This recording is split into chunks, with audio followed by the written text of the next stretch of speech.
কয়েকদিন আগে লালমনিরহাটের সেই পাটগ্রামের অবস্থাটা দেখুন, চাঁদাবাজির একেবারে সরাসরি চাঁদাবাজদেরকে গ্রেপ্তার করা হয়েছে। গ্রেপ্তার করার পরে ভ্রাম্যমাণ আদালত তাদেরকে 1 মাসের কারাদণ্ড দিয়েছে এবং তাদের কাছে টাকাও পাওয়া গেছে।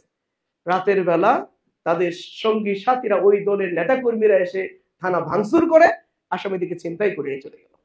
এরকম যদি হয় আইন শৃঙ্খলা বাহিনীর অবস্থা, যে থানা ভাঙচুর করে তাদের আসামিদের নিয়ে চলে যাচ্ছে, তাহলে নির্বাচনের দিন ভোট কেন্দ্র দখল হবে না, ব্যাপক বাক্স ছিনতাই হবে না, এটার কোন গ্যারান্টি আছে? এই জন্যই আমরা চেয়েছি আগে সংস্কারের মধ্য দিয়ে যতগুলো নির্বাচনের যতগুলো ফ্যাক্টর আছে, সব ফ্যাক্টর গুলোকে সংস্কারের মধ্য দিয়ে এমন একটা পর্যায়ে নিয়ে আসা, যেই ফ্যাক্টর গুলো একটা সুন্দর গ্রহণযোগ্য নির্বাচনের জন্য কাজ করবে। কোন একটা দলের কাছে মাথা নত করে, তাদের প্রতি অনুগত প্রকাশ করে কোন নির্বাচন বাংলাদেশে তাদেরকে হতে দেওয়া হবে না। আমাদের সজাগ থাকতে হবে, সচেতন থাকতে হবে, জনগণকে জাগিয়ে তুলতে হবে যে 15 বছর আমরা ভোট দিতে পারিনি, আমাদের ভোট এবং ভাতের অধিকার আমাদের ক্ষুণ্ণ করে নেওয়া হয়েছিল। 15 বছর পরে আমরা এবার ভোটের জন্য প্রস্তুত আছি এবং সেই ভোটটা, সেই নির্বাচনটা যেন ওই 15 বছরের মতো না হয়, এই ব্যাপারে আমরা সজাগ আছি, সচেতন আছি এবং কোনোভাবেই সেই ধরনের নির্বাচন আমরা মানি না, মানব না, হতে দেব না ইনশাআল্লাহ। আসসালামু আলাইকুম ওয়া রাহমাতুল্লাহি ওয়া বারাকাতুহু। সম্মানিত ভাইরা আমার, আমরা এমন একটা সময় এই সমাবেশের সিদ্ধান্ত আমরা গ্রহণ করেছি, যে সময়টা বাংলাদেশের রাজনীতির জন্য একটা অনেক বড় মাইলফলক। যখন আপনারা দেখছেন যে আগামী সুন্দর গ্রহণযোগ্য একটা নির্বাচনের জন্য যখন জাতীয় ঐক্যমত্যের কমিশন রাজনৈতিক দলগুলো নিয়ে বসে বসে একটা ঐক্যমত্যে পৌঁছানোর জন্য চেষ্টা করছে, একটা সুন্দর গ্রহণযোগ্য নির্বাচনের জন্য একটা সুন্দর পরিবেশ তৈরি করার জন্য চেষ্টা করছে, ঠিক তখন একটা দল বলা যায় যে সেই দীর্ঘ 15 বছরে ফ্যাসিবাদী খুনি হাসিনা যেভাবে যেনতন ভাবে একটা নির্বাচন দিয়ে ক্ষমতায় যাওয়ার স্বপ্ন দেখত, আজকের সময় একই ধরনের স্বপ্ন আমরা লক্ষ্য করছি আরেকটা দল দেখছে। মানে প্রত্যেকটা ক্ষেত্রে সংস্কারের প্রধান বাধা হলো সেই দল। তারা মনে করছে সংস্কার হলে পরে তাদের বিজয় হওয়ার স্বপ্নটা দুঃস্বপ্ন হয়ে যাচ্ছে, কমে যাচ্ছে। এই আশঙ্কায় তারা তড়িঘড়ি করে কোনো সংস্কার ছাড়াই তড়িঘড়ি করে তারা একটা নির্বাচন চায়। এরপরে দেখেন বিচারের প্রশ্ন, যখন শহীদ ফ্যামিলিগুলো, আহত পরিবারের ফ্যামিলিগুলো, ছাত্র জনতা যারা এই আন্দোলনের নেতৃত্ব দিয়েছেন, যারা এই আন্দোলনের সাথে সম্পৃক্ত ছিলেন, সকল মহল থেকে যখন বিচারের আওয়াজ এসেছে, ঠিক তখন আমরা লক্ষ্য করছি একটা দলের পক্ষ থেকে বারবার বলা হচ্ছে এটা একটা কন্টিনিউয়াস প্রসেস, এটা আমরা ক্ষমতায় গেলে আমরা বিচারটা করব। মনে হচ্ছে তারা আগে ভাগেই নিশ্চিত হয়ে গেছে তারা ক্ষমতায় যাবে। কে ক্ষমতায় যাবে এটি বাংলাদেশের জনগণ নির্ধারণ করবে, 1 নম্বর। 2 নম্বর হলো, আমরা যে সিচুয়েশনটা লক্ষ্য করছি, এখনই ক্ষমতায় যায়নি, এখন নির্বাচন হয়নি, তার আগেই এই যে মামলাগুলোতে আমরা লক্ষ্য করছি মামলা বাণিজ্য হচ্ছে। ইচ্ছে মতো এই মামলাগুলোতে তারা তাদের যারা টাকা দিচ্ছে না, যারা চাঁদা দিচ্ছে না, তাদেরকে এই মামলাগুলোতে ঢুকাচ্ছে, আবার যারা চাঁদা দিচ্ছে তাদেরকে এই মামলাগুলো থেকে তাদের অব্যাহতি দেওয়ার জন্য তারা উদ্যোগ নিচ্ছে। কোন উকিলের কাছে গেলে পরে এটা জামিন হবে সেটাও তারা নির্ধারণ করেছে। অর্থাৎ প্রশাসন এবং ওই রাজনৈতিক দল পরস্পরের সাথে যোগ সাজস করে মামলা বাণিজ্য চালিয়ে যাচ্ছে। আপনার অভ্যুত্থান আমরা লক্ষ্য করেছি যে এই ফ্যাসিবাদী খুনি হাসিনা সরকারের দোসররা তাদের রাজনৈতিক বহু নেতৃবৃন্দকে তারা আশ্রয় দিয়েছে, যারা অভ্যুত্থানের পরবর্তী সময়ে অনেক বড় অঙ্কের টাকার বিনিময়ে নিজের বাড়িতে এই খুনি হাসিনা সরকারের দোসরদেরকে তারা আশ্রয় দেয় এবং মামলা বাণিজ্যের নামে কাউকে অব্যাহতি দিচ্ছে, কাউকে নিরপরাধ মানুষকে এই মামলার মধ্যে ঢুকাচ্ছে। যারা এখন এই কাজটা করছে, যদি তারা কোন রকমকে ক্ষমতা পেয়ে যায় তাহলে এই মামলার বিচার কাজটা সুন্দরভাবে পরিচালিত হবে, এদেশের মানুষ সেটা বিশ্বাস করতে পারে না। এজন্য আমরা বলেছি নো, বাংলাদেশের মানুষকে আর বোকা বানানো যাবে না। আগে আমরা বিচারের একটা দৃশ্যমান দেখতে চাই, বিচারের একটা দৃশ্যমান অবস্থা দেখতে চাই, এরপরেই নির্বাচন হলে পরে সেই নির্বাচনটাই মানুষের কাছে গ্রহণযোগ্য হবে, বিশ্বাসযোগ্য হবে। এটা গ্রহণযোগ্য ইলেকশনের জন্য যতটুকু সংস্কার প্রয়োজন, দেখুন আইন শৃঙ্খলা একটা সুন্দর নির্বাচনের জন্য নির্বাচন কমিশন একটা গুরুত্বপূর্ণ ফ্যাক্ট। এখন পর্যন্ত এই নির্বাচন কমিশন তারা সক্ষমতা আছে কিনা তাদের একটা জাতীয় নির্বাচন পরিচালনা করার মতো এই ধরনের কোনো পরীক্ষা কিন্তু তারা দেয় নাই। এই জন্য আমরা বারবার বলছিলাম যে আগে এই নির্বাচন কমিশনের একটা পরীক্ষা হতে হবে। সেই পরীক্ষাটা হলো স্থানীয় নির্বাচন, যেখানে আপনার অভ্যুত্থান স্থানীয় মানে পর্যায়ের যে ইউনিয়ন পরিষদ, জেলা পরিষদ, উপজেলা পরিষদের অধিকাংশ যারা নির্বাচিত প্রতিনিধি ছিলেন, যারা খনি হাসিনার দোষর ছিল, ফ্যাসিস্টদের দোষর ছিল, তারা পালিয়ে গেছে। এখন বহু মানুষ নাগরিক সুবিধা থেকে বঞ্চিত হচ্ছে, নাগরিক সেবা থেকে বঞ্চিত হচ্ছে। দেশের দেখা যাচ্ছে যে রাষ্ট্রের পক্ষ থেকে বরাদ্দগুলো প্রশাসনের সাথে যোগ সাজে একটা রাজনৈতিক সংগঠন সব লুটপাট করে খেয়ে ফেলছে। এখন দরকার ছিল আগে স্থানীয় নির্বাচন দিয়ে নাগরিক সেবাগুলো আগে চালু করা, এবং এর মধ্য দিয়ে নির্বাচন কমিশনের একটা পরীক্ষা হয়ে গেল যে আসলেই তারা একটা সুন্দর গ্রহণযোগ্য নির্বাচন করতে সক্ষম, তাদের সক্ষমতা প্রমাণ করার একটা জায়গা ছিল। অথচ এগুলো সব বাদ দিয়ে আগেই তারা জাতীয় নির্বাচন চাচ্ছে। দেখুন এই যে আরেকটা ফ্যাক্টর হলো নির্বাচনের সাথে আইন শৃঙ্খলা বাহিনী। গত কয়েকদিন আগে দেখেছেন এমনি সারা দেশে একই অবস্থা, প্রশাসনকে তারা নিজেদের মতো করে ব্যবহার করছে। গত কয়েকদিন আগে লালমনিরহাটের সেই পাটগ্রামের অবস্থাটা দেখুন, চাঁদাবাজির একেবারে সরাসরি চাঁদাবাজদেরকে গ্রেপ্তার করা হয়েছে। গ্রেপ্তার করার পরে ভ্রাম্যমাণ আদালত তাদেরকে 1 মাসের কারাদণ্ড দিয়েছে এবং তাদের কাছে টাকাও পাওয়া গেছে। তারা কোন দলের এটাও প্রমাণিত হয়ে গেছে। এদেরকে যখন থানায় নিয়ে আসা হয়েছে, রাতের বেলা তাদের সঙ্গী সাথীরা ওই দলের নেতা কর্মীরা এসে থানা ভাঙচুর করে আসামিদিকে ছিনতাই করে চলে গেল।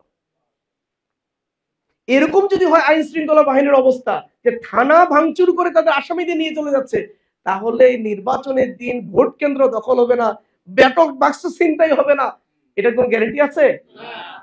এই জন্যই আমরা চেয়েছি আগে সংস্কারের মধ্য দিয়ে যতগুলো নির্বাচনের যতগুলো ফ্যাক্টর আছে সব ফ্যাক্টর গুলোকে সংস্কারের মধ্য দিয়ে এমন একটা পর্যায়ে নিয়ে আসা যেই ফ্যাক্টর গুলো একটা সুন্দর গ্রহণযোগ্য নির্বাচনের জন্য কাজ করবে। এই জন্য আমরা এটা বলেছি। এই জন্য সম্মানিত ভাইরা আমার, আমাদের দাবি অত্যন্ত যৌক্তিক, এবং এই যৌক্তিক দাবির সাথে হাতে গোনা 2-1টা দল ব্যতীত বাংলাদেশের অধিকাংশ রাজনৈতিক দলগুলো আজকে এক হয়ে গেছে। ইনশাআল্লাহ আমাদের দৃঢ় বিশ্বাস এই দাবি মেনে নিয়েই সরকারকে সামনে নির্বাচন দিতে হবে। কোন একটা দলের কাছে মাথা নত করে তাদের প্রতি অনুগত প্রকাশ করে কোন নির্বাচন বাংলাদেশে তাদেরকে হতে দেওয়া হবে না ইনশাআল্লাহ।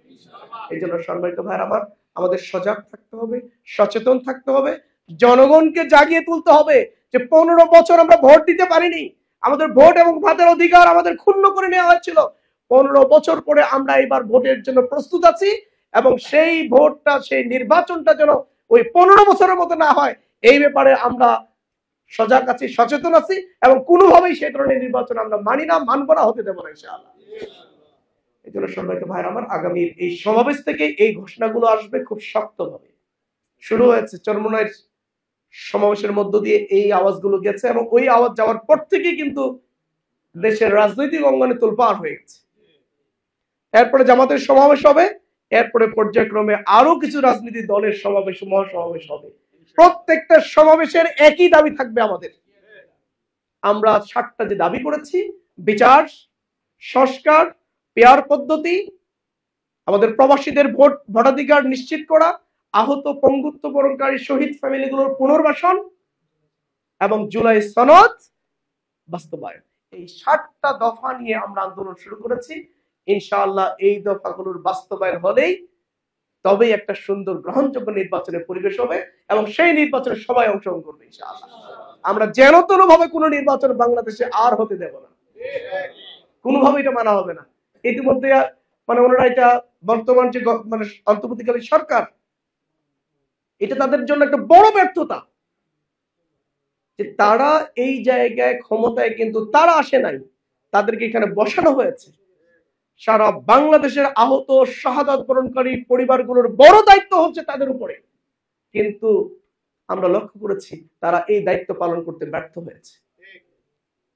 তারা একটা রাজনৈতিক দলের কাছে বারবার তারা মাথা নত করছে, তাদের কাছে দুর্বল হয়ে যাচ্ছে। সকল রাজনৈতিক দলগুলোর সাথে কথা বলে বর্তমান অন্তর্বর্তীকালীন সরকারের প্রধান একটা নির্বাচনের ডেট ঘোষণা করলো।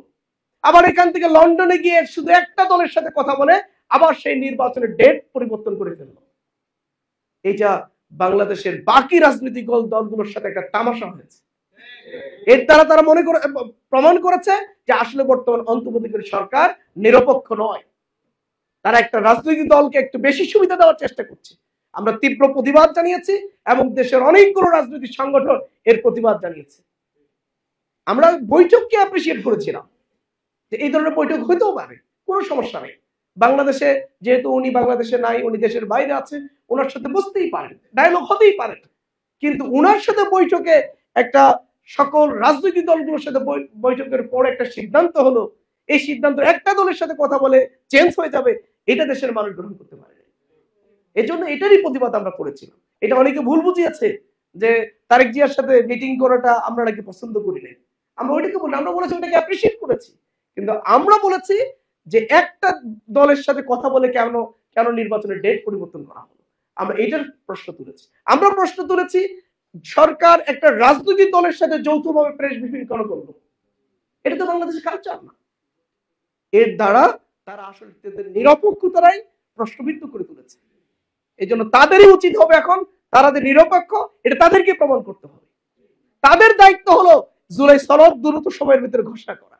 কারণ যে রক্তের উপরে দাঁড়িয়ে, যে জীবনের উপরে দাঁড়িয়ে তারা এই সরকারের এখন উপদেষ্টা হয়েছে, এত সম্মান মর্যাদার আসীন হয়েছে, তাদের উপর অনেক বড় দায়িত্ব রয়েছে। তারা যদি জুলাই সনদ দ্রুত ঘোষণা করতে পারে তাহলে মনে করি অন্তত কিছুটা দায়িত্ব তারা পালন করেছে।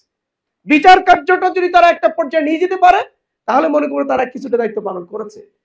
এবং যেই উদ্দেশ্যকে সামনে রেখে অভ্যুত্থান করলো, শুধু একটা রাজনৈতিক দলের ক্ষমতার পালাবদলের জন্য তো অভ্যুত্থান হয়নি, এত রক্ত হয়নি, দেওয়া হয়নি, এত জীবন দেওয়া হয়নি।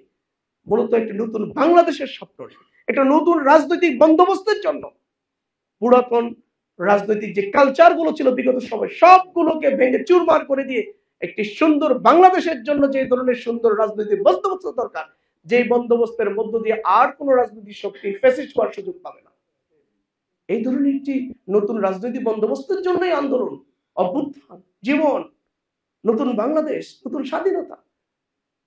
আমরা চাই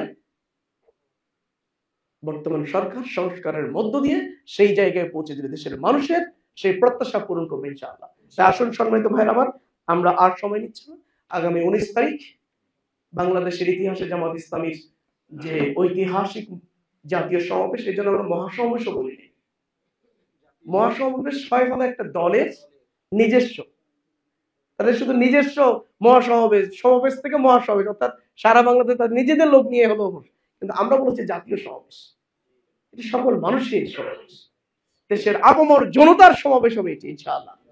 এই জন্য আমরা শুধু সরোয়ার্দী উদ্যান না, আমরা বলেছি পুরো ঢাকা শহর হবে ওই দিন হলো সমাবেশের নগরী ইনশাআল্লাহ। আল্লাহ আমাদের সবাইকে তৌফিক দান করুন। এখন থেকেই আপনারা প্রতিটা সেকেন্ড, প্রতিটা মুহূর্ত সেই সমাবেশের জন্য কাজ করবেন। রাতে আল্লাহর কাছে দোয়া করবেন, সাহায্য চাবেন, আর দিনের বেলা এই সমাবেশের প্রস্তুতির জন্য ছুটে বেড়াবেন মাঠে ময়দানে। আল্লাহ আমাদের সবাইকে সাহায্য করুন, তৌফিক দান করুন। আল্লাহ আমাদের সমাবেশকে তার নিরাপত্তা রহমতের চাদর আবৃত করে রাখুন। সেই আবহাওয়াকে আল্লাহ রাব্বুল আলামিন সুন্দর রাখুন আমাদের জন্য। যেই ধরনের আবহাওয়া থাকলে পরে এই সমাবেশটা সুন্দর হয়, সবার জন্য সহনীয় হয়, আল্লাহ সেই ধরনের আবহাওয়া আমাদের জন্য দান করে। সবাইকে ধন্যবাদ জানিয়ে আজকের এই সমাবেশ আমরা এখানে সমাপ্ত করছি। যে সবাইকে ধন্যবাদ। আসসালামু আলাইকুম ওয়া রাহমাতুল্লাহ।